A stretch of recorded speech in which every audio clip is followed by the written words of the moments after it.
karibu sana kwenye podcast ya Chadema. Shukrani sana. Shukrani sana. Hongera. Nikawa nasoma ujumbe, watu wanasema wewe ni ile Wikipedia. Wikipedia ya Chadema. Kwa kitu chochote cha Chadema ukitaka kukifahamu, basi kama hautaweza kukigoogle, basi wewe muulize mtu aitwa John Mnyika. Mimi binafsi nataka nianze kuwa na nijipendelee kwanza. Mara ya kwanza mimi nakuona ilikuwa nadhani mwaka 2004. Na mimi nilikuwa kijana mdogo.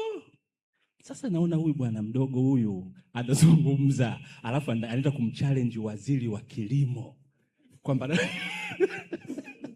sijui kama naeleweka. Yaani Mnyika ulikuwa ukimwangalia ni kijana mdogo sana alikuwa. Alafu anakwenda anasema mimi naenda kugombea ubungo kwa waziri wa kilimo Charles Kehenja. Mimi binafsi nikasema jamaa yuko sawa sawa. Anyway, lakini tunaye John Mnyika. In fact, gazeti la Citizen baada ya kutangaza nia kugombea ubunge wakachora katuni kwamba kuna mtoto ananyonya chupa ya maziwa, alafu wakaandika pale kwamba John Mnyika ametangaza kugombea ubunge, wakaandika kwa Kiingereza pale, kids have rights for political programs. Mimi ninaamini mimi ni miongoni mwa watu ambao walistaajabu sana kuona kijana kama wewe mdogo kabisa, lakini ulikuwa na courage ya kugombea ubunge na kuona huyu waziri atendei haki nafasi yake na wewe unaweza. Ningetaka kwanza tuanzie hapo. Nini kilikusukuma wakati ule mpaka ukaona huyu waziri nikapambana naye nimuondoe madarakani nikakae naye? Nianze pale tu. Okay. 98 ndio tunaweza kuperform kwa maana ya kufanya mtihani wa kuperform. Mtihani wetu pamoja karibu nchi nzima. Mtihani kafupa. Nikarudiwa na ruhusa kufanya mwaka 99. Ile kipindi ambacho tunasubiri kurudi kufanya mtihani tena. Siku moja nikaona kwenye gazeti moja tangazo kwenye mjadala unaitwa British Council. Taasisi moja ya International Forum. Kwa nikaenda kwenye ule mjadala. Sasa niliposhiriki ule mjadala na tukakali kuja kwa mtihani, tukakali mambo mengine ambayo yalitokea kumaliza darasa saba kwa Mbuyuni Dar es Salaam, tukaona kuna shida kwenye masuala ya uongozi. Tunahitaji mabadiliko. Kwa hiyo katika kupata shauri kurudi kufanya harakati. Kwa hiyo nilipomaliza matokeo yalipotoka nilikuwa kwa special school. Lakini naenda wizarani nikaomba nifanyie tambaza Dar es Salaam.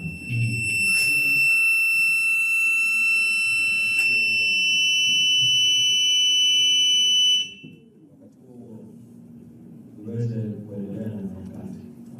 Walikuwa nasoma sekondari kufanya kusisi wa karibu na harakati, nashiriki kuanzisha Tanzania Youth Association, nashiriki kuanzisha Tanzania Student Political Program wakati tunaanzisha.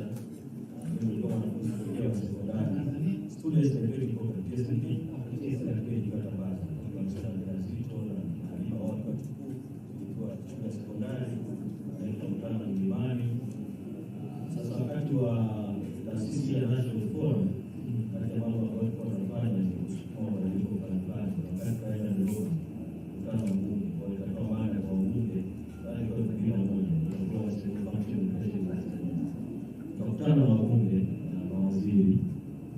Nilipoona aina ya wabunge mawaziri tulikuwa nao wakati huo, nasema kwa nini nimekata shauri, lakini sikujiunga moja kwa moja na chama chochote cha siasa. Uamuzi wa kujiunga na chama ulikuja mwaka 2003. 2003 niliitwa, wakati huo nikiwa mwenyekiti wa Tanzania Youth Association. Maana kwanza nilikuwa katibu, baadaye mwenyekiti. Mzee Bob Makani alikuwa mwenyekiti wa Chadema wakati huo. Okay. Katika hizi harakati za NGO za vijana, tushafanya kazi na vijana wa vyama vyote, tulikuwa nafundisha vijana wa vyama mbalimbali. Kwa hiyo ile exposure nadhani ikapendekezwa nije nifanye uchambuzi wa sera za Chadema hasa kwenye masuala ya vijana. Kwa nikaandikiwa barua na mzee Makani wakati huo alikuwa mwenyekiti, lakini kwa mapendekezo ya mwenyekiti Freeman Boy wakati huo hakuwa mwenyekiti. Kwa kwenda landmark pale tukachambua sera. Kwa hiyo maana haya mageuzi ya ndani ya Chadema yalianzia pale 2003. Kwa wakati wa kuchambua nikapendekeza kwamba ili Chadema iweze kukua ni lazima ifumue katiba yake, itengeneze vyombo, hasa wakati huo nilikuwa nazungumzia vya vijana na wanawake wajitegemee, isiwe tena kamati ndani ya chama. Wakati huo vijana tulikuwa tunataka baraza huru la vijana, kwa sababu Chadema ilianzisha baraza la vijana na ilianzisha baraza la wanawake. Wakati huo unaishauri Chadema haukuwa mwanachama? Sikuwa mwanachama. Okay. Sikuwa mwanachama 2003. Kwa baadaye mwenyekiti Mbowe, wakati hakuwa mwenyekiti alikuwa Mzee Makani, akanifuata akasema, sasa wewe umetoa mapendekezo, mwisho wa siku nani atayatekeleza? Kwa hiyo kwamba tunakushawishi ujiunge na Chadema. Alafu usimamia hayo mabadiliko. Nikasema wakati huo ilikuwa ngumu sana kujiunga na vyama, kwa sababu tunakosoa sana vyama wakati wa upinzani na vyama vyote kwa ujumla. Kwa hiyo tukakubaliana kwamba nijiunge niwe mkurugenzi wa vijana wakati huo bila kuwa na kadi ya wanachama. Kwa hiyo nikajiunga kwa maana ya kupewa jukumu la kuwa mkurugenzi wa vijana. Kwa mimi nilikuwa mkurugenzi wa vijana 2003 kusaidia chama, sina kadi ya wanachama. Nimekuja kuchukua kadi ya wanachama 2004 na ndio nikaandikiwa barua na Dr. Slaa rasmi ya kuteuliwa kuwa mkurugenzi wa vijana, ndio nikafanya press conference ukumbi wa idara habari maelezo 2004. Ndio nikatangaza kwamba najiuzuru wenyekiti wa Tanzania Youth Village Association ili taasisi ile isihusishwe na siasa, najiunga na Chadema, na 2005 nitagombea ubunge jimbo la Ubungo. Kwa the rest ni yalotokea baada ya hapo ni historia. Mimi nina maswali mengi sana kukuuliza, na kama alivyosema naibu, una vitu vingi. Tokea kuwa best student wa Tanzania, yule mwanafunzi bora kabisa. Jamani, chama chetu katibu wetu mkuu aliwahi kuwa mwanafunzi bora katika wanafunzi wote wa Tanzania. Naam, Tanzania 1, yes, Tanzania 1. Kwa hiyo mimi binafsi na maswali mengi, lakini leo kwa maslahi ya muda tupitishe, na bahati nzuri Mheshimiwa Dr. Slaa amekuchongea sana hapa. Anasema wakati mabadiliko yanatokea kuna kijana wake, mwandani wake ndio alikuwa kama gia anamsukuma nenda huku, ambaye huyo mtu akamtaja ni John Mnyika. Kwa nini Dr. Slaa alikuamini kwa kiwango hicho wewe? Kwanza mimi nipokee kwa shukrani na unyenyekevu imani ambayo katibu mkuu staafu Dr. Slaa ameonyesha kwangu, na sababu za kwa nini anaweza kaeleza yeye zaidi. Ila mimi niseme tu kwamba nashukuru Mungu kwamba nilipata bahati ya kuaminiwa na viongozi waliokuwa wanaongoza chama wakati huo, kwa maana ya mwenyekiti Freeman Mbowe na katibu mkuu Dr. Slaa. Kwa nikapewa ukurugenzi, na sisi wakati huo, nasema sisi kwa sababu tulikuwa vijana kadhaa. Pande moja nilikuwa mimi, upande mwingine alikuwa Zito. Tulitoka kwenye harakati za vijana, tulikuwa tunasukuma mabadiliko nje ya siasa, kwa tukaamua kuingia kwenye siasa. Kwa zile mbinu za kuendesha harakati nje tukataka kuchangia kuziingiza ndani katika mageuzi ambayo yalikuwa yanaendelea ndani ya Chadema. Kwa hiyo ule utaalamu tuliokuwa nao, kwa sababu nimeanza harakati mwaka 99. Kwa by the time naingia kuwa mkurugenzi, kutangazwa rasmi kwa umma kuwa mkurugenzi 2004 au 2003 nilipoanza kuwa mkurugenzi, kulikuwa kuna miaka kama 3-4 pamoja na masomo, pamoja na kila kitu ya kufanya harakati na kupata huo uzoefu. Kwa hiyo uzoefu huo tukauhamishia, na kitu cha kwanza ambacho tulikipendekeza kwa chama ni kwamba chama kitengeneze mpango wa miaka 5 wa chama. Chama kisifikirie hapa peke yake, kiangalie ramani ya miaka 5 mbele. Kwa tukaingiza mapendekezo kwamba chama kitengeneze kitu kinachoitwa strategic plan, mpango mkakati wa miaka 5. Kwa hiyo mpango mkakati wa kwanza kabisa wa miaka 5 wa chama, mimi na Zito ndio tulikuwa facilitators. Yani viongozi wengine walikuwepo wote, wazee hawa, mwenyekiti Mbowe, Dr. Slaa na wazee wengine walikuwepo wakati huo, lakini wakatupa sisi jukumu la kuendesha majadiliano na kuandika huo mpango wa miaka 5. Kwa tukafanya session pale Sunrise Kigamboni mwaka 2006. Ile session ndio ilichora ramani ya mageuzi yaliyokuja kufanyika baadaye. na safari ya hayo mageuzi haikuanzia hiyo 2006 yenyewe. Naweza kusema ilianza 2003, ikaongezeka nguvu 2004, lakini ikakua sana 2005. Dada Suzy amezungumza mfano mmoja ambao kweli ni reality iliyokuwa imetokea, kwamba tunaenda kwenye kampeni, tunaenda kugombea na tunasimamisha mgombea urais kwa mara ya kwanza. Na kuna kitu wengi wakifahamu, pengine siku moja Dr. Slaa anaweza kuzungumza kwa kina sana. Wakati tunaenda kwenye uchaguzi wa 2005, mgombea urais ambaye at least timu ya viongozi ilikuwa inafikiri, kwa sababu wakati ule chama kinasimamisha mgombea urais kwa mara ya kwanza, hakuwa Freeman Mbowe, kwa mwenyekiti Freeman Mbowe. Okay. Alikuwa marehemu Profesa Mwesiga Baregu. Okay. Na tulikaa kabisa vikao na tukawaza kwamba Profesa Baregu au mgombea, na kuna maamuzi yakafanyika kabisa, na tukapanga mpaka mkutano na waandishi wa habari ili atangaze. Okay. Siku ile tunakwenda sasa kwenye makao makuu FIPA pale ili profesa atangaze kugombea. Profesa akaja mapema akatuambia familia yake imemshauri asigombee. Sasa tushakubaliana kwamba 2005 Chadema isimamishe mgombea urais. Mgombea ameshauriwa na familia na tukaheshimu uamuzi wake. Tukakaa kikao kikali sana pale makao makuu ya chama. Kikali kweli kweli, na baadaye tukawahusisha wazee. Katika kile kikao, vijana tuliokuwepo wakati huo, tukamwambia mwenyekiti Mbowe, wakati ule mwenyekiti, sasa kama Profesa Baregu hagombei, hili jukumu hili inabidi ulibebe wewe kama mwenyekiti wa chama. Hakuna namna. Mwenyekiti aligoma sana, lakini tukawa very adamant, na tukahusisha wazee, tukamhusisha mzee Mtei na wazee wengine, mambo yakafanyika mengi mpaka baadaye mwenyekiti akakubali kugombea, lakini akasema tufungue milango na wengine wajitokeze. Kwa hiyo ndio tukatangaza watu wachukue fomu, na watu wakajitokeza wakagombea watu kadhaa, na chama kikatumia mfumo ule wa primaries kama wa Marekani, kuzunguka kwenye maeneo mbalimbali, watu kupiga kura kwenye maeneo, mpaka baadaye watu wakachujwa, mpaka tukafika mwisho wa siku yakabaki majina mawili mwishoni kabisa, la Maulidi Anakom na mwenyekiti Freeman Mbowe, na hatimaye baadaye mwenyekiti akateuliwa kwa mgombea. Sasa tulipotaka kuingia kwenye kampeni sasa, mazingira ya kisiasa ya chama, kuna vikwazo vingi vilikuwepo. Moja, bendera ya chama imesaidia chama toka kimeanzishwa, lakini ikawa bado ina changamoto zake. Pili, rangi zenyewe za chama na branding yake ikawa na changamoto zake. Kwa hiyo tukafanya uamuzi ukiangalia mabango ya kampeni ya wagombea wa Chadema 2005, mabango ya Chadema ya wagombea ilikuwa nyuma kuna bendera ya Tanzania, sio ya chama.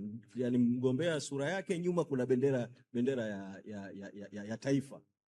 Kwa hiyo ikazusha mgogoro mkubwa wa sheria, na wakawa wanataka kutuzuia tusitumie mabango. Lakini wakati huo mkurugenzi wa sheria wa chama alikuwa Tundu Lissu. Akasimama kidete, akatoa hoja za kisheria, tukafanikiwa. Kwa hiyo tukawa na kampeni, mabango yana mvuto kwa sababu ya kuongeza ile bendera ya taifa, na ikawa inaonekana kwa mbali sana. Sasa baada ya uchaguzi tukasema sasa tutibu hili tatizo.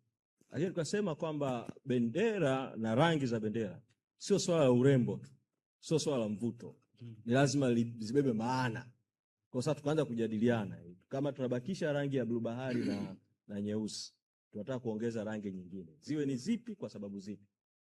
Kwa kisayansi ya rangi kapendekeza nyekundu na nyeupe, lakini sasa tukajadiliana misingi gani ya kichama itabebwa na hizi rangi, ili rangi zisiwe urembo, ziwe ni sera, ziwe ni ujumbe. Kwa hiyo nikakabidhiwa jukumu la kufanya drafting ya tafsiri ya rangi za bendera ya Chadema.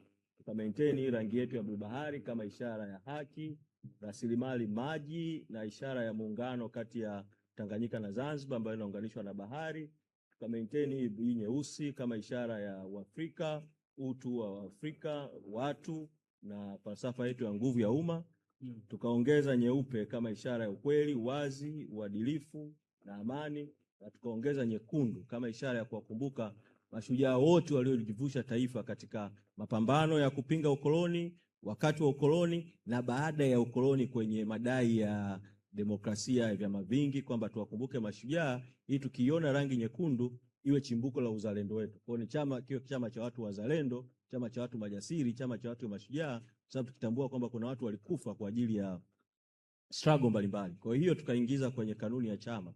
Ukisoma kanuni ya 1.3 ya kwenye kanuni za chama utakuta hizo tafsiri za rangi na huu muundo wa bendera, tuka separate hizi rangi na huu ufito wa T ambao tukautafsiri kwamba ni herufi ya kwanza ya Tanzania. Kwa tukatengeneza bendera ikaongezeka mvuto, uzuri, urembo, lakini at the same time ikawa inatukumbusha misingi ya kisera ya kiuongozi na ya kiutendaji katika chama. Kwa hayo yalikuwepo kama sehemu ya hizo reforms au mageuzi, na ule mpango ulikuwa na mambo mengi, ndio tukapendekeza kuwe na mabaraza, kuwe na kanda.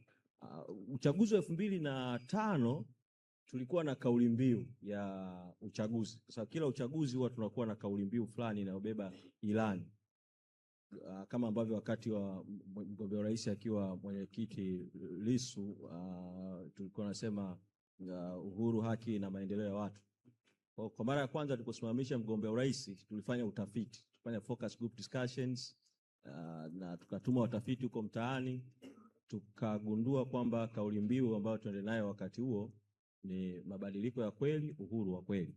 Kwa tulipomaliza uchaguzi wa 2005, kati ya mambo tukayafanya ni kuingiza hiyo kauli mbiu kuwa sehemu ya salamu za chama, hiyo kauli mbiu ya uchaguzi, ili permanently Chadema hiyo inatafuta mabadiliko ya kweli na uhuru wa kweli. Sasa kuna historia moja kidogo katika siku tunaizindua hiyo kauli mbiu.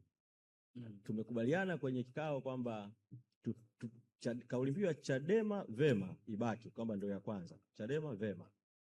Alafu sasa tunataka kuingiza mabadiliko. Tukakubaliana kwa sababu mtu anasema Chadema ananyosha vidole viwili. Alafu ndio aitikia Vema. Ile kauli mbiu ya mabadiliko ya kweli, uhuru wa kweli, ili izibadilishwe ionyeshwe ishara ya ngumi. Mtu akisema Chadema akinyosha vidole viwili iwe Vema. Chadema ameonyesha ngumi iwe mabadiliko ya kweli, uhuru wa kweli. Sasa wakati huo kamkabidhi mkurugenzi wakati huo Benson aende kuintroduce salamu. Alipofika pale akasahau hiyo sequencing. Kwamba inaanzia wapi na ishia wapi. Hiyo ishara, yani kwamba anza vidole viwili alafu ya pili ni ngumi. Kwa hata kama mtu akisema Chadema mara moja lakini akinyoosha ngumi unasema mabadiliko ya kweli, uhuru wa kweli. The distinction. Yeye akaintroduce akasema Chadema ya kwanza Vema. Chadema ya pili mabadiliko ya kweli na uhuru wa kweli. Sasa imebaki ndio organizational culture, lakini spirit ya mwanzoni haikuwa hiyo. Lakini kubwa lingine ambalo lilifanyika ni kwamba katiba ile ya mwaka 2006 ambayo ilikuwa ni katiba ya 2004 ilikuwepo wakati huo. Ilikuwa imeweka falsafa na itikadi pamoja. Kwamba Chadema ni chama kinachoamini kwenye falsafa na itikadi ya nguvu ya umma, people's power. Kwa ichanganya pamoja falsafa na itikadi. Lakini falsafa na itikadi ni vitu viwili tofauti. Falsafa inahusu fikra. Itikadi inahusu imani. Kwa kimoja kinatawaliwa zaidi na akili, kingine kinatawaliwa zaidi na moyo na hisia. Na vinatofautiana kimisingi. Kwa sasa tukataka kutenganisha falsafa na itikadi. Kwa ikaundwa kamati ndogo kwa ajili ya kazi hiyo. Mwenyekiti wake alikuwa Profesa Mwesiga Baregu, na mimi nikafanywa kuwa katibu wa hiyo kamati ya kuandika kutenganisha kati ya itikadi na falsafa. Kwa ile sehemu ya 3.1 kwenye katiba ya chama tukaibakisha kama ilivyo. Tukarekebisha kidogo sana falsafa ya nguvu ya umma. Ile ilikuwepo toka katiba ya 2004. Tukaandika sehemu mpya kabisa kwenye katiba, ibara ya 3.2 kuifafanua itikadi ya Chadema. Kwa hiyo tukaandika kwenye katiba kwamba Chadema ni chama cha mrengo wa kati, na tukaiweka misingi 12 ya itikadi ya mrengo wa kati. Kama tunavyosema sisi ni center party, misingi yake ni ipi? Kwa hiyo kwenye uchumi tukasema tunaamini katika soko huria, sio soko holela, kwamba watu wa njia za uchumi ziwe huru lakini bila kupoka mamlaka ya dola, ama pale uchumi haufanyi vizuri au kuna umuhimu wa kulinda maslahi ya umma. Kwa hiyo tunaamini katika soko huria, sio soko holela. Tunaamini katika familia kama taasisi muhimu kwenye jamii, tunaamini katika kujenga taifa lenye kutoa fursa kwa watu. Kuna misingi ile 12. Tunaamini katika uhuru kwa chini ya sheria zilizo za haki, tunaamini katika chama chenye kusimamia zaidi maslahi ya taifa, tunaamini tukaweka ile misingi. na tunaamini katika kujenga nchi ambayo kuna nafasi ya imani katika kujenga maadili bila kuifanya dini kuwa sehemu ya dola. Kwa hiyo kwamba Chadema inaamini watu wake wana dini lakini chama hakina dini. Nchi haina dini lakini watu wana dini, na dini zinasaidia kwenye kujenga imani. Kwa tukaweka hiyo misingi mbalimbali ambayo mimi kwa maoni yangu, kati ya maeneo ambayo katika hii miaka 20 hatujaweza kuyaeneza vya kutosha ni itikadi yetu. Tunaweza kuieneza falsafa kwa sababu tumeifanya kuwa salamu. People's power inabeba falsafa ya nguvu ya umma, kwamba umma ndio wenye mamlaka, umma ndio wenye maamuzi, umma ndio kwenye kunufaika na rasilimali. Imeeleweka sana. Lakini inapokuja itikadi ya mrengo wa kati na misingi yake, ambayo kwa maoni yangu inatofautisha Chadema na vyama vyote kabisa na ina misingi ya pekee sana, bado hatujaweza kuieneza vya kutosha na kufanya watu wakafahamu, kama ambavyo ilikuwa kwa wakati wa tano wanasema ahadi za mwana tano, basi mtu aseme misingi 12 ya itikadi ya mrengo wa kati. Kwa tuna itikadi hiyo, lakini kimataifa sasa tukajiunga na jumuiya ya vyama ambao vinachanganya vyama vya mrengo wa kati na mrengo wa kati kulia. Wako chini ya International Democratic Union kimataifa, na hapa Afrika Democratic Union of Africa. Lakini sisi ni center party. Kwa kweli haifanyika mambo mengi. Sasa kuna msemo mmoja unasema a picture speaks 1,000 words, kwamba picha inaongea maneno 1000. Kwa heshima ya kumbukumbu hii, lazimika kwenda kutoa katika maktaba ya ndani sana ya chama albamu hii ambayo itazunguka. Hii albamu hii ni ya matukio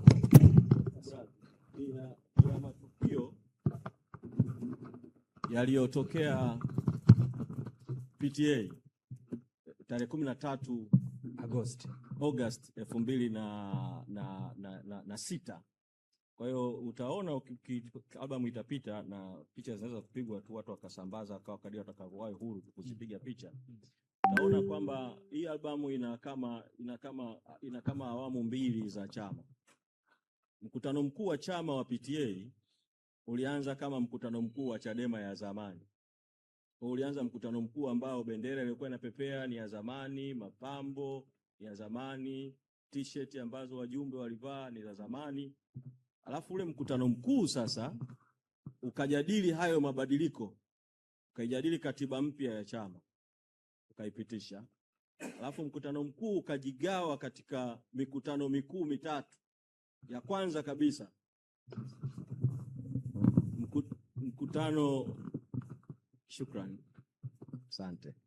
mkutano mkuu wa kwanza wa wazee.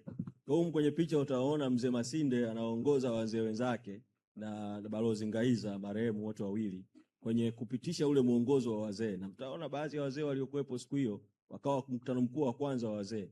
Wakati kikao cha wazee kinaendelea, kikao cha wanawake kikawa kinaendelea pembeni.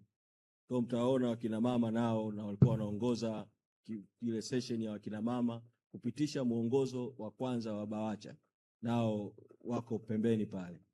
Na wakati huo pembeni kuna mkutano wa vijana na wenyewe ukawa unaendelea.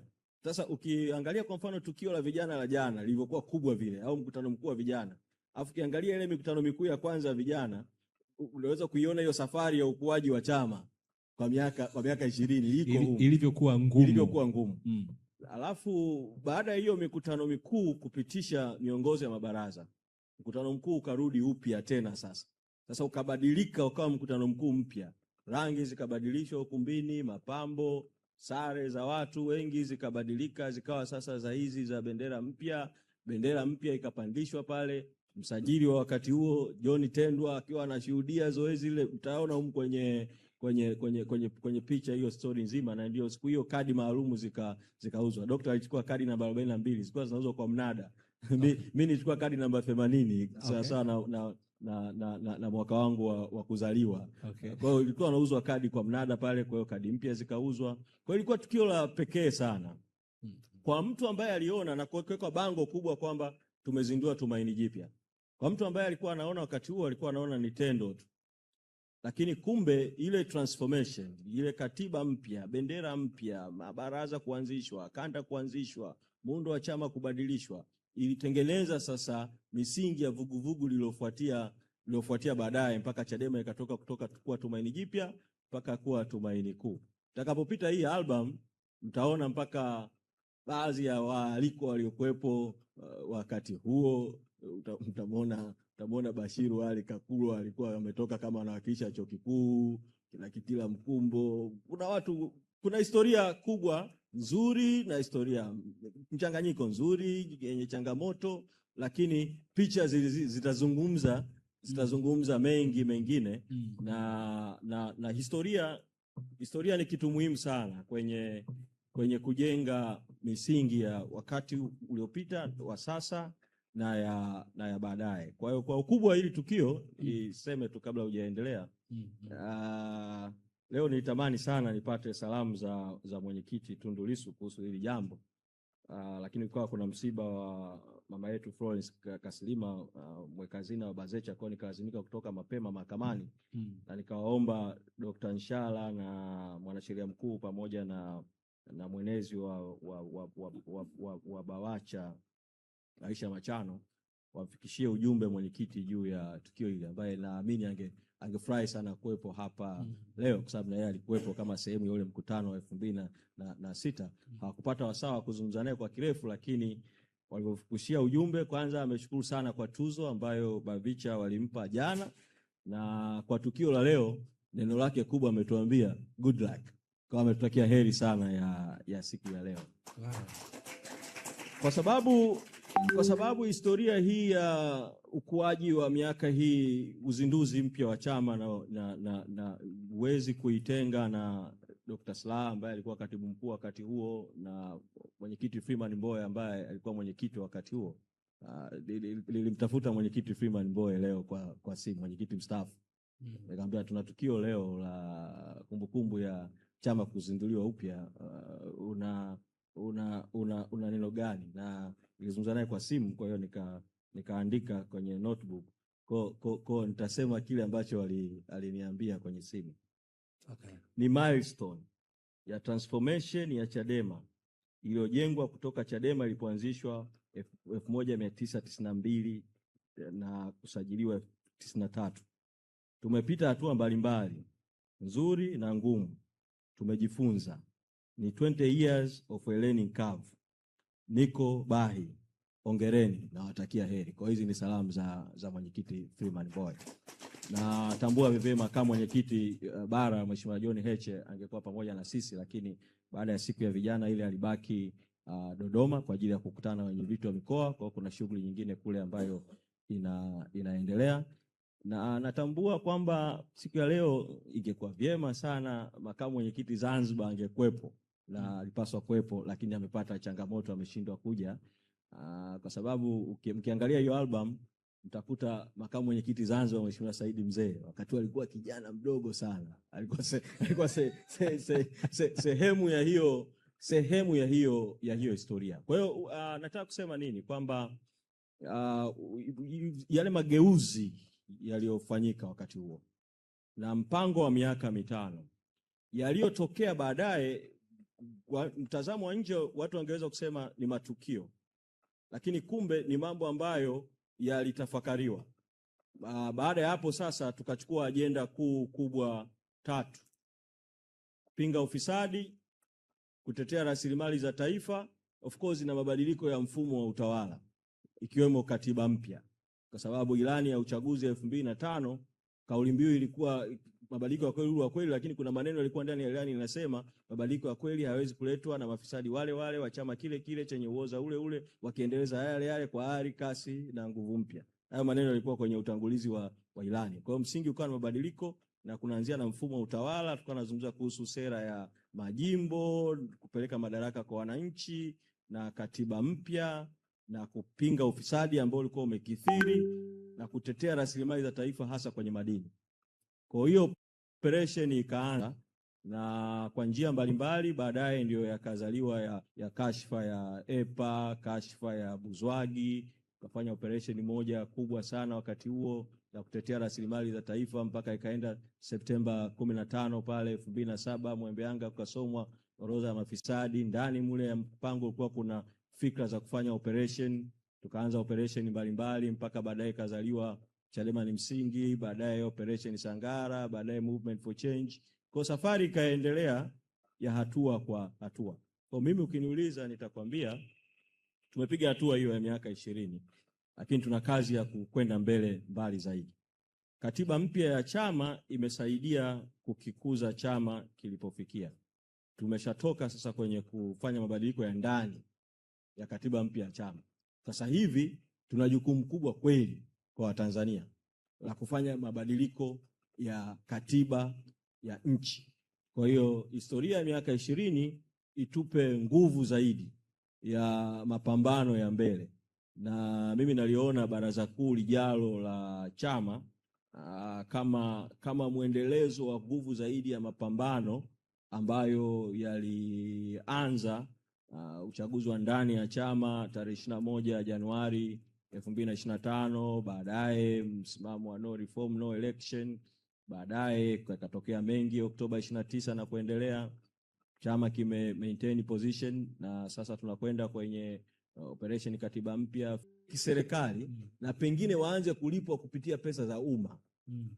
Kinakuja hicho kitu. Kilikuja mara kwanza tukakipinga chini kwa chini, kimekuja na kwenye kuna moja ya ripoti ileza ripoti ya Chande au ripoti ya tume ya haki jinai, kuna ripoti moja hapo vile na pendekezo la kwamba mfumo wa mabalozi wa nyumba kumi urasimishwe. Hicho kitu ni hatari sana kikifanyika kwa sababu CCM wata abuse. Lakini namna ya counteract hicho kinachokuja ni Chadema kuimarisha ngazi ya msingi, ikiwemo kuhakikisha tunakuwa na mabalozi maeneo mbalimbali, ili mtu akienda, mimi huwa nikiitwa polisi au nikiitwa pote pale, nikiambiwa taja balozi wako wa nyumba kumi, sitaji balozi wa CCM, nataja kiongozi wangu wa Chadema ndio balozi wangu. Kwa mwisho wa siku umma wa watu ambao hawaamini kwenye mabalozi wa CCM wakatae mfumo. Sasa swali lako la msingi ni kwa nini miaka ya nyuma hatujaadhimisha? Nimesema mimi siamini kama hii ni tukio la kuadhimishwa kila mwaka. Hii miaka 20 ilipaswa liadhimishwe miaka 10. Ilipotimia miaka 10 tarehe 13 August 2016 ilipaswa tuadhimishe. Na nakumbuka nilipendekeza kwenye vikao vyetu wakati huo nikiwa naibu katibu mkuu kwamba hebu tutathmini miaka 10 iliyopita. Lakini wakati huo wazo halikukubalika sana. Sasa miaka 20 ni symbolic. 10, 20 ni wakati mwafaka kutathmini. Tukio ambalo inabidi liazimishwe kila mwaka, naamini kwa chama kizima, sio mabaraza peke yake au kanda peke yake, ni tarehe 21 Januari ambayo tumekubaliana kwenye vikao kwamba tutaitumia kama ndio siku ya kuzaliwa kwa Chadema. Birthday. Kwa sababu ni siku ambayo Chadema imepata cheti cha usajili kamili, cheti namba 3. Chadema haijaanzishwa tarehe 21 Januari 93. Imeanzishwa tarehe 28 mwezi Mei mwaka 92. Lakini tulikubaliana kwenye kamati kuu ya chama kwamba siku ambayo tukumbuke nchi nzima, chama kizima kila mwaka, isiwe tarehe 28 mwezi wa 5 ya kuanzishwa 92, bali tarehe 21 mwezi wa kwanza mwaka 93, ambayo sasa ndio kumbukumbu ya chama kupata usajili kamili. Kwa hii ndio ambayo na mimi nashauri, hii ndio ambayo kila mwaka chama kiazimishe 21 Januari. Lakini hii ya 13 August inapaswa kubaki kwenye historia na iwepo kwenye historia kwamba kuna kitu fulani kilifanyika kikubwa. Kwa sababu mpaka chama cha siasa kifanye uamuzi wa kwamba kinafanya uzinduzi mpya. Yaani chama kilikuwepo, kiliasisiwa, kilianza, kilisajiliwa. 10 years later au baada ya muda fulani chama kinasema kinazinduliwa upya.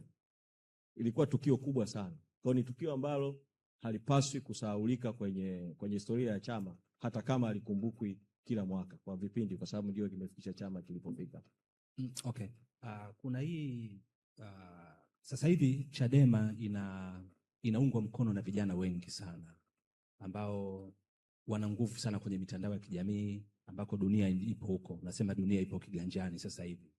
Na niliwahi kufanya interview kwenye chombo fulani cha habari.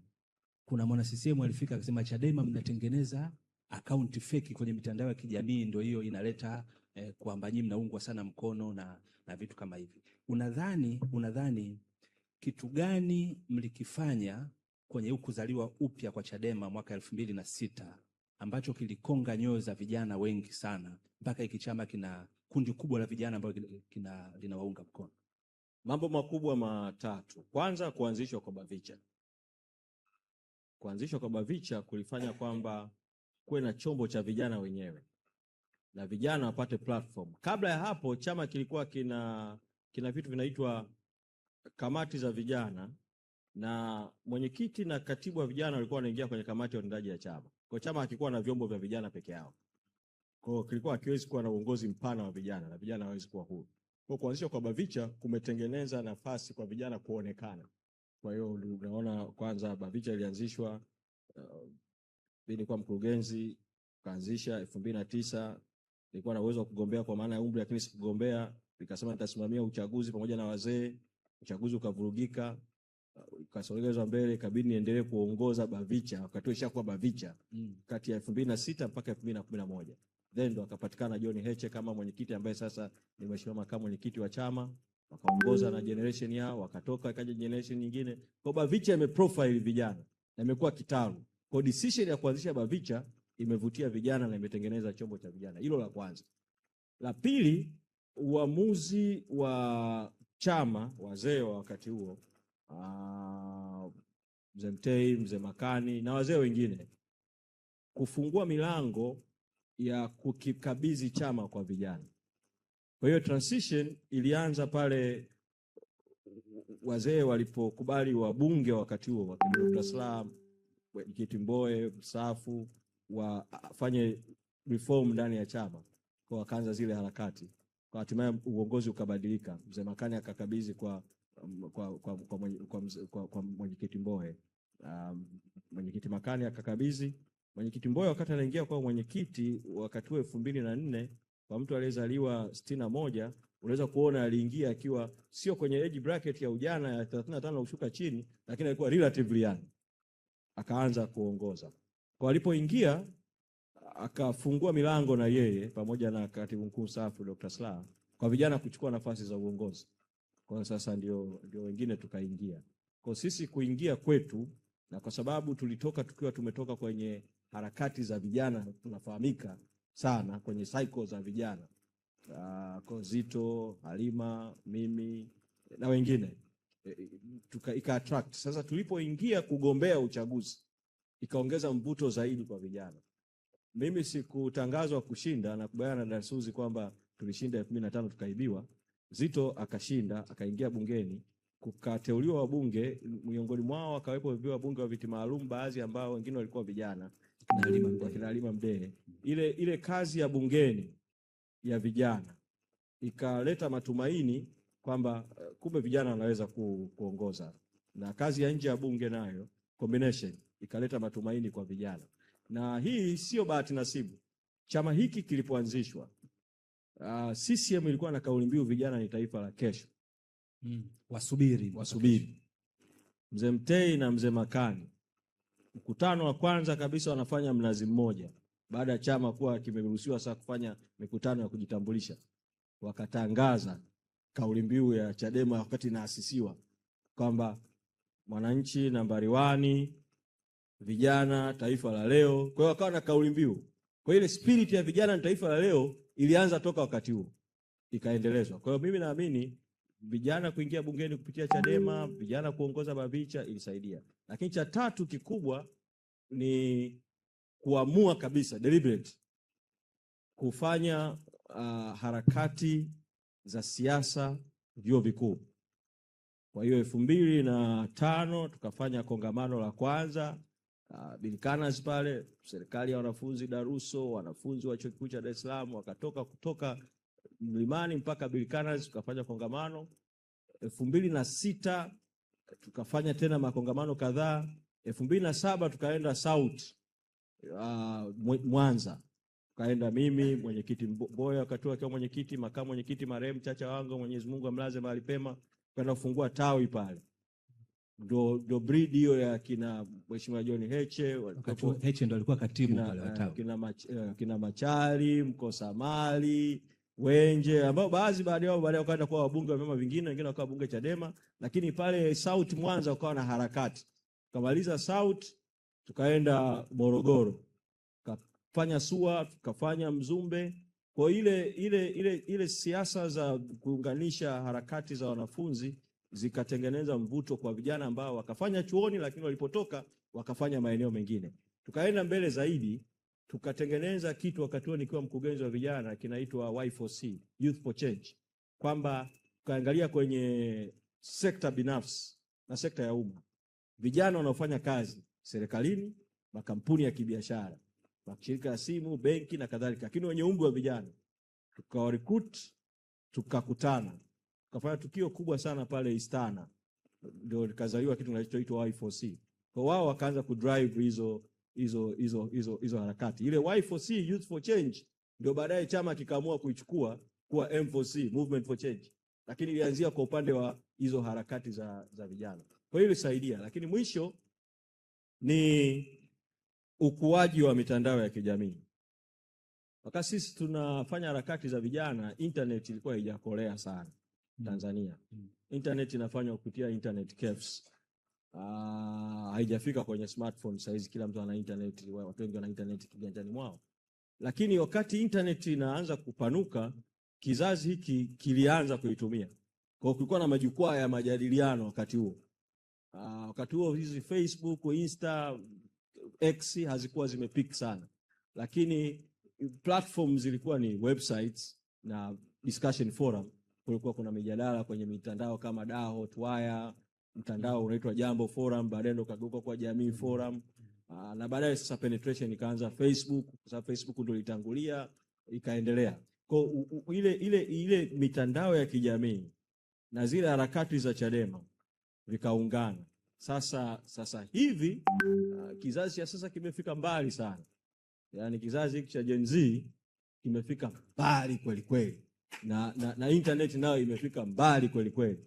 Kwa kama kuna jambo ambalo ningekishauri chama kwa sasa tunapokwenda mbele ni kuwekeza sana. Ukiondoa kuwekeza kwenye misingi, ni kuwekeza sana kwenye mitandao ya kijamii, kwa sababu hakuna namna ambayo na serikali hii pamoja na udhalimu na uharamu wake na ndio maana waliharakisha sana kupeleka bungeni zile cyber crime acts. Nakumbuka tulikuwa na mjadala mpaka saa 5 usiku na Lissu tunapinga vifungu vya cyber crime act wakati wa Kikwete. Sababu walikuwa wanaona trend ya mitandao inakwenda wapi. Lakini pamoja na jitihada zao hawezi, kwa sababu suluhisho pekee ni kuzima internet. Hawezi kuzima internet muda mrefu. Waliweza wakati wa uchaguzi, lakini hawezi kuzima kwa muda mrefu. Kwa kama tukiwekeza nguvu kubwa sana kwenye mitandao, na mimi naamini madai ya katiba mpya, madai ya Lissu kuwa huru na hatimaye hatua za kuiondoa sisi madarakani zitachangiwa na zitafanikiwa haraka sana. Kwa tuendelee kuwekeza kwenye mitandao ya kijamii. Nina maswali mawili ya mwisho. Swali la kwanza, Chadema imekuwa ina operation kadha wa kadha, tukia Sankara, M4C na nyingine. Operation ipi ilikuwa na mafanikio sana? Ni ngumu sana kwa sababu kusema moja, kwa sababu kila moja ilikuwa na malengo fulani. Okay. Operation ya no reform no election imefanikiwa. Hii ni recent.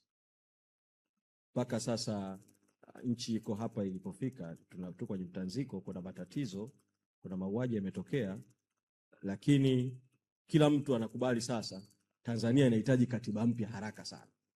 Kwa unaweza kusema umefanikiwa kwenye eneo hilo. Na msimamo huo umefanya reform. Hii ni recent. Nimeanzia mwisho. Lakini operation ya kupinga ufisadi na kutetea rasilimali za taifa, ambayo ilikuwa ni operation ya pili, naweza kusema baada ya operation ya Chadema ni tawi na baadaye ikageuka kwa Chadema ni msingi. Ilifanikiwa wakati ule 2007 2008. Waziri Karamagi wakati ule kwenye kashfa ya kusaini mkataba Uingereza madini wa Buzwagi, ikafanya serikali iunde kamati ya Bomani, ingawaje baadaye kamati ile ikadivert kutoka pale ambapo ndio tutakiwa kwenda, ikaenda tofauti. Hoja ya ufisadi wa EPA ilisababisha shake up kubwa kwenye serikali, lakini na wakati huo ikaungana na hoja ya Richmond ambayo ikasababisha waziri mkuu kujiuzuru na nini. Kabla yalitokea bungeni 2008 yalitanguliwa na ziara ya operation 2007 maeneo mbalimbali ya nchi. Kwa hiyo na yenyewe ilikuwa na mafanikio yake fulani. Ukija M4C nayo kuna maeneo ambayo unaweza kusema chama kimefanikiwa hapa kwa sababu ya mchango wa operation M4C.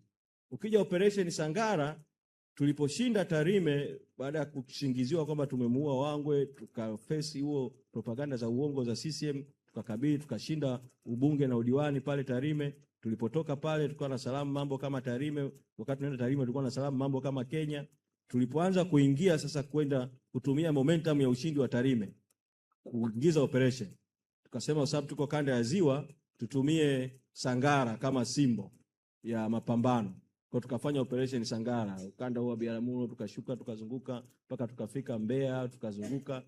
Na yenyewe ina mchango wake. Kuna maeneo tulikuja kushinda baadaye, vijiji, vitongoji, mitaa, wabunge kutokana na ile operation. Kwa naweza kusema kwamba kila operation ilikuwa na mafanikio yake. Kuna operation ambazo tuliamua kuzifanya kimya kimya. Yaani tulikuwa nafanya operation mpaka tunawaambia wanaofanya operation wasirushe picha kwenye mtandao. Operation za grassroots kwa kujenga network chini zilikuwa na changamoto zake. Kuna maeneo kuwa na mapungufu, lakini kuna maeneo kuwa na mafanikio. Kama kusingekuwa na operation underground za ujenzi wa chama kimya kimya, chini kwa chini, baada ya Magufuli kuzuia mikutano ya hadhara 2016, wasingepora uchaguzi wa 2019. Ungekuwa na uchaguzi.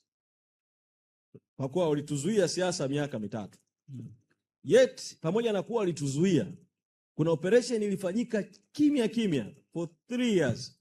Ilipofika 2019, Magufuli akajua kabisa akiruhusu uchaguzi tu 2019 CCM inashindwa kwenye vijiji, vitongoji, maeneo mengi ya nchi. Kwa sababu Chadema imekaa kama imelala, kumbe ni moto huko chini kwa chini. Kwa suluhisho ikawa nini?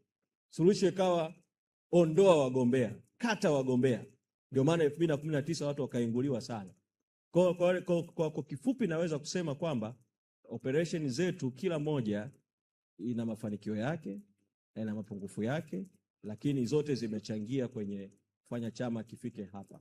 Kwa sasa naweza kusema kwamba tumefanikiwa hii operation ya katiba mpya free Tundu Lissu, kwamba sasa wimbo wa katiba unaimbwa na kila mmoja, mpaka watawala nao wanajaribu kuimba katika lugha ya tofauti wimbo wa katiba. Sasa tunachotakiwa tu kwa maoni yangu ni moja, kuongeza nguvu kwenye operation ya katiba mpya free Tundu Lissu kwa nguvu sana, na tujitahidi kwamba moja ya legacy ya kizazi kipya cha viongozi wa Chadema hiyo ni kuhakikisha kwamba Tanzania imepata katiba mpya. Hilo la kwanza. Kila pili, ni lazima kwa hali tulionayo sasa, na hili nizungumze zaidi na viongozi wa misingi, matawi, kata, pamoja na mikutano ya hadhara, ni lazima nguvu kubwa sana iwekwe kwenye kazi ya chini kwa chini, nyumba kwa nyumba, mtaa kwa mtaa, kijiwe kwa kijiwe, kuimarisha misingi, kuimarisha kata, kuimarisha matawi, ili hata kama serikali haramu ikianguka leo, halafu tukapata reform za kuwezesha uchaguzi wa haki leo, mtandao letu lote la chama, organization yetu yote iwe thabiti kwa kiwango ambacho kipenga kikipulizwa hata kwa muda mfupi tu tumejiandaa, tunaitoa sisi madarakani. Kwa lazima tuyafanye yote. Juu tuendelee na mapambano ya katiba mpya free Tundu Lissu, lakini chini misingi, kata, matawi tufanye kazi sana ya nyumba kwa nyumba, mtaa kwa mtaa, kitongoji kwa kitongoji, usajili wa wanachama kidijitali, kuisha wanachama waliopo, ili chama kifanye hiyo operation ambayo itakuwa na ujenzi wa chama. Swali langu la mwisho, unapofanya mabadiliko ya jambo fulani unakuwa na expectations kwamba nafanya haya ili yanisaidie kufika mahala fulani. Yalifanyika mabadiliko mwaka 2006. Sasa hivi tunaadhimisha miaka 20. Ukipima kwenye KPI unaona yamefanikiwa kwa kiwango gani? Zile expectations za wakati ule na sasa hivi ukiangalia hapa tulipofika toka mwaka 2006, asilimia ngapi? Nitumie kauli kuliko asilimia. Tumefanikiwa kuitoa Chadema kuwa tumaini jipya, kwa sababu wakati uzindua ilikuwa ni chama kipya, kimeanzishwa siku nyingi lakini ni kipya, ndio tukafanya uzinduzi mpya. Tumetoka kutoka kuwa tumaini jipya tumekuwa tumaini kuu, kwa hiyo ni mafanikio. Tumetoka kuwa chama cha upinzani cha tatu, tumevuka tukawa chama kikuu cha upinzani. Sasa tumeshatoka kuwa chama kikuu cha upinzani, ni chama kikuu cha siasa Tanzania. Hayo ni mafanikio. Tume graduate, kutoka kwenye kuandika katiba mpya ya chama, kufikiria inward. Sasa hivi tumevuka, ni chama kinachoongoza wa Tanzania kuandika katiba mpya ya nchi. Hayo ni mafanikio. Kwa hiyo tulichobakisha tu ambacho ndio kama nitaweka mzani nitasema hapo kidogo mzani umeshuka, ni kwamba huu mfumo wa chama dola hatujaweza kupambana nao kwa ukamilifu kwa kiwango cha kuiondoa CCM madarakani. CCM haikubaliki. Watanzania wana imani na Chadema, Watanzania wana matumaini na Chadema. Lakini 2005 wameua watu, wamebaki madarakani. Sasa hivi tunataka waondoke. Tunataka ukweli, haki, uwajibikaji, tunataka reform.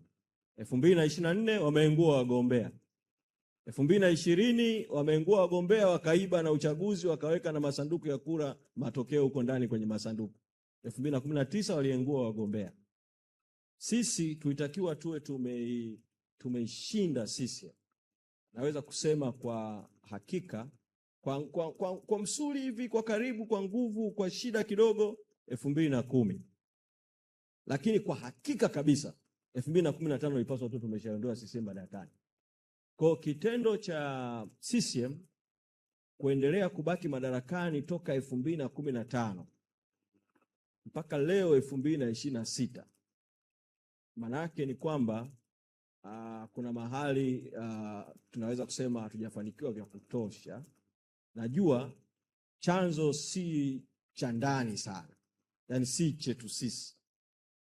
Chanzo ni mifumo yetu ya utawala, katiba iliyopo, chama dola kuwa muda mrefu, chama Tanzania kuwa chini ya mfumo wa chama kimoja kwa miaka mingi toka 65, mifumo yetu ya sekta zingine ikiwemo sekta binafsi kutokuunga mkono mabadiliko kwa waziwazi na kwa nguvu kama nchi nyingine ambazo sekta binafsi inaingiza nguvu kabisa katika siasa, vyama dhaifu vya wafanyakazi, asasi za kiraia, vyombo vya habari kutokuwa huru. Kuna fakta nyingi zinazofanya tukue tumechelewa hiyo safari. Lakini pamoja na fakta za nje, mimi wanasema hivi, mwizi akikuibia haitokani tu na ujuzi wa mwizi peke yake, inatokana vile vile na inawezekana kuna mahali fulani kulikuwa na mwanya wa kufanya mwizi akuibia.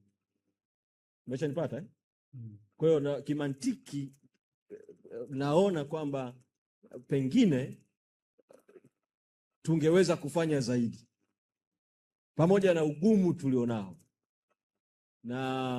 lakini na matumaini kwamba hapa tulipo sasa hivi na uamuzi tuliochukua mgumu sana wa no reform no election, uamuzi ambao ukiangalia historia ya siasa Tanzania ilikuwa uchukuliwe mwaka 93 chaguzi za mwanzo zile, na hasa 95 uchaguzi wa kwanza wa vyama vingi. Kulikuwa na mjadala miongoni mwa upinzani kwamba tusishiriki uchaguzi mpaka katiba mpya, tusishiriki uchaguzi mpaka major reforms za kiuchaguzi.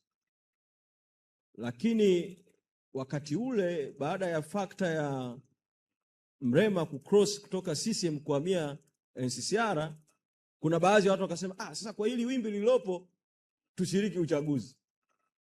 Kwa vyama vikaingia kwenye uchaguzi. Tukotoka wakati huo kukawa na trend ya matatizo. Zanzibar yakawa inaonekana waziwazi. Huku bara yakawepo, lakini yakawa kwa nje hivi yaonekana, lakini kumbe yapo.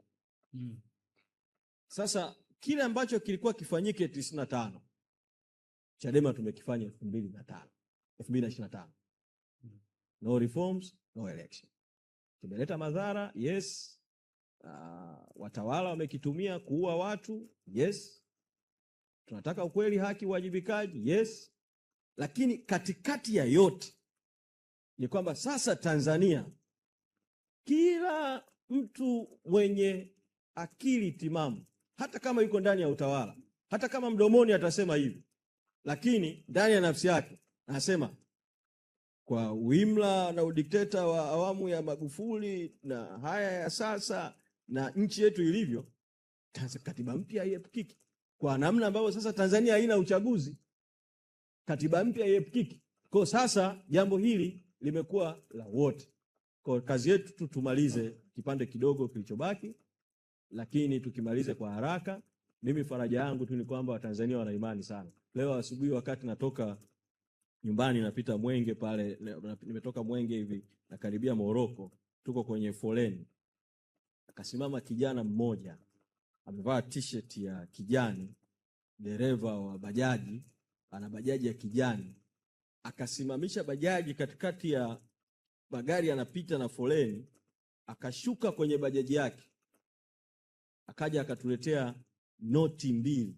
Noti moja shilingi 1000, noti nyingine 1000. Akasema nawapa tone langu, na akatumia maneno akasema, hapa ndipo moyo wangu ulipo.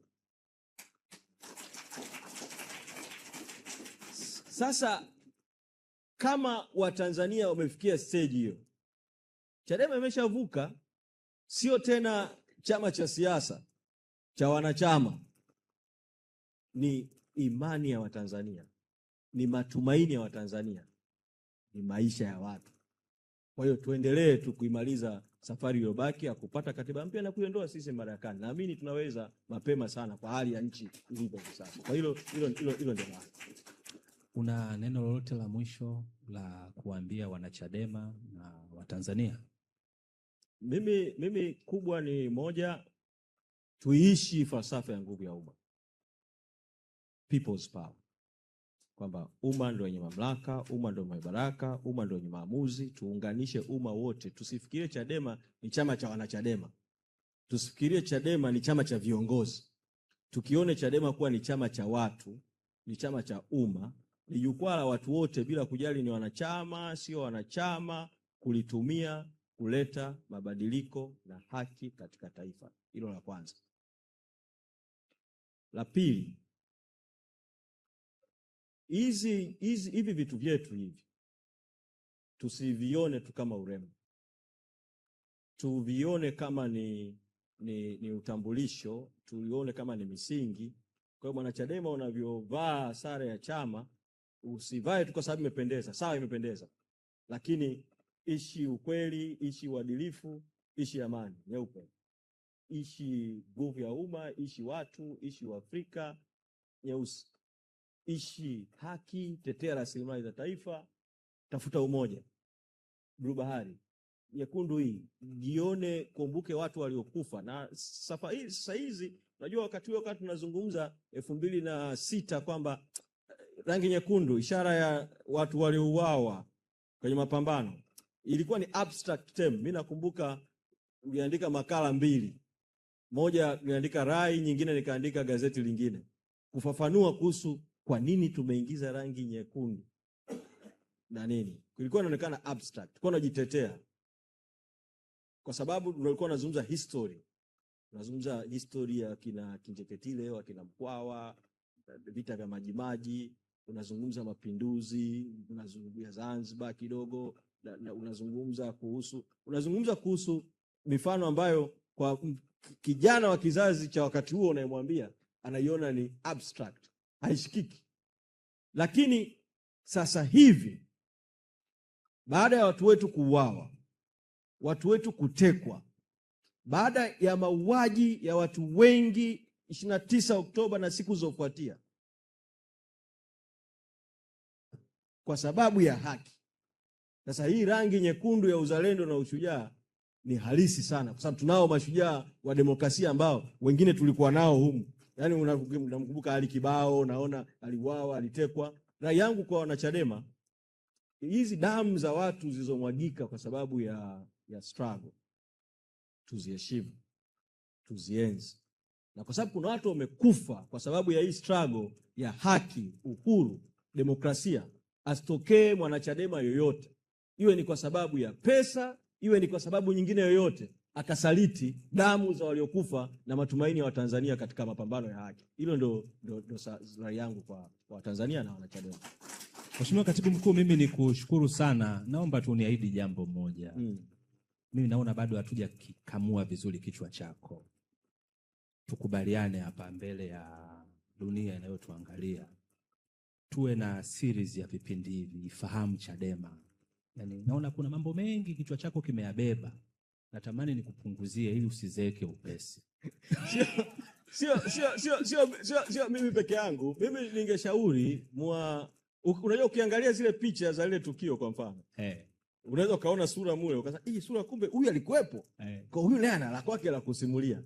Yaani kuna watu wana masimulizi, ukikaa na walikuwa madereva wa kwanza wa chama, walinzi wa chama, masekretari.